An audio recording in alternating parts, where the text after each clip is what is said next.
For today's video mga ka-Frenzy, tayo po ngayon ay magaluto ng lumpiang papaya. At dahil nga po madaming bunga ang ating tanim na papaya ay naisipan po natin gawing lumpia. At ari nga po ang makamahirap sa pandak. At kahit medyo mababa pa nga po yung puno ng papaya ay hirap na hirap pa rin po nating abutin. At dahil nga po marami pang natitirang papaya ay parang naiibig na naman akong magluto ng tinula na rin. Kaya laang po ay nagagalit ang aking inay at ako na laang daw po ang nakakaubos ng alaga naming mga manok. Ay ang sagot ko naman po sa aking inay ay nako ay pag nadali pa ng iba yan ay magasisi ka. At pag nakita nga ng kapitbahay ko aring puno ko ng papaya na may mga bunga ay nako ay tudas na naman are. Huwag kayong mag-alala dahil pag nanghingi kayo ng papaya samahan ko pa ng tanlad at saka ay dahon ng sili. Ay ang sabi nga po, love your neighbors. At pag gusto naman po ninyo ng manok abay manghuli na laan po kayo, wag na laan po kayong magkakaingay at alam na po yun ni Lord ay nangonsensya. At pagkatapos nga po nating hugasan yan ay atin na po yung yadyarin. Bali nga po ang ginamit nating yadyaran dyan ay yung malalaki ang butas. Ay wag naman po ninyong agamitin yung maliliit ang butas at yan naman po ay panglumpia, hindi po yan pangsuman. Pero kayo na po ang bahala kung ano ang gusto ninyong gamitin, malalaki na po kayo.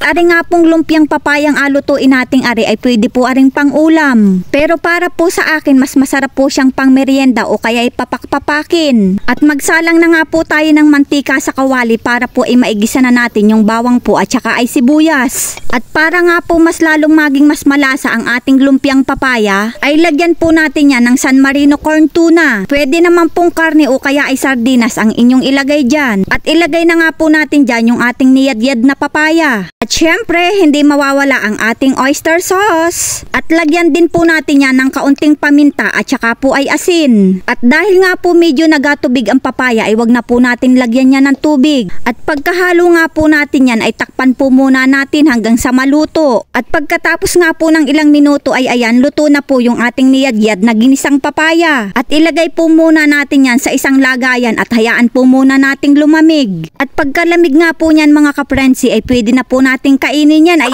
pwede na po pala nating ibalot yan. At kung inatamad na nga po kayong magbalot ay pwede naman pong kainin yan at iulam na sa kanin. Dahil nga po yan ay makamalasa na. Pero mas masarap pa rin po talaga pag agawin nating lumpia. Tsaka wag po kayong atama rin kung gusto talaga ninyong makakain ng masarap. At wag laging puro bili, luto-luto din pag may time. Ay arilaan po talaga at hindi tayo masyadong expert sa pagbabalot ng lumpia. Iayos na rin po ari basta po ay baga ay maibalot natin. Ang mahalaga po ay tayo ay mabubusog.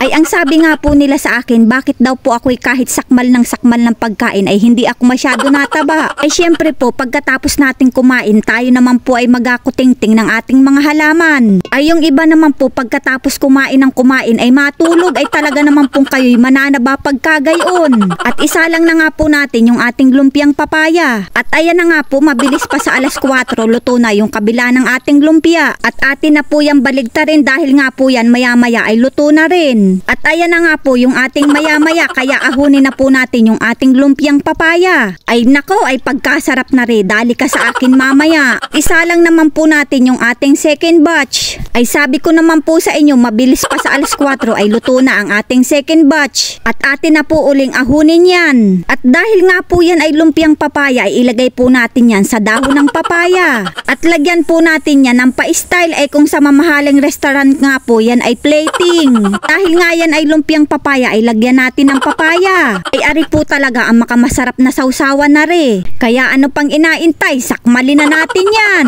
Ay nako ay todo na ari at napakasarap po nung ginawa nating sausawan na suka. Ay medyo matamis-tamis nga po pala yung ating ginawang suka dahil nilagyan po natin ng asukal at saka po ay sili. At makamasarap din po talaga pagka maraming sibuyas. Ay makamasarap po talaga siyang papakin kahit nga po ay walang kanin. Pero kung gusto nga po ninyong iulam sa kanin ay pwedeng-pwede naman po. Ay pagkasarap naman po talaga pagka maraming suka at sibuyas ang inalagay. Dahil malutong na nga po yung lumpia, malutong din yung sibuyas. Busog na naman ang anak ng inay mga ka-Frenzy. Thank you for watching!